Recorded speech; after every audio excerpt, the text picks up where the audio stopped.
Welcome to our updated guide on how to enable automatic updates for the Instagram app on your Android device. Let's go through the steps together. 1. Begin by opening the Google Play Store app on your Android device. This is where you can manage app updates and settings for all the apps installed on your device. 2. Tap on your profile icon located in the top right corner of the Play Store. This will allow you to access your account details and settings. 3. Within the profile settings, locate and tap on Settings. This section contains various options to customize your Play Store experience. 4. Next, navigate to Network Preferences within the Settings menu.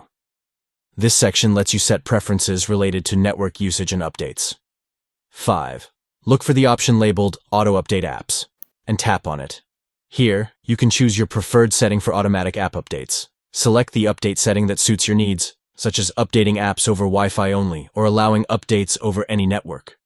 By following these steps, opening the Play Store, accessing your profile, going to Settings, selecting Network Preferences, and enabling auto updates for apps, you can ensure that your Instagram app stays up to date automatically without manual intervention.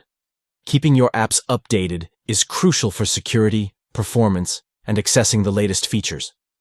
Thank you for watching, and we hope this guide helps you in enabling automatic updates for the Instagram app on your Android device. Enjoy the convenience of having your apps automatically updated to the latest versions.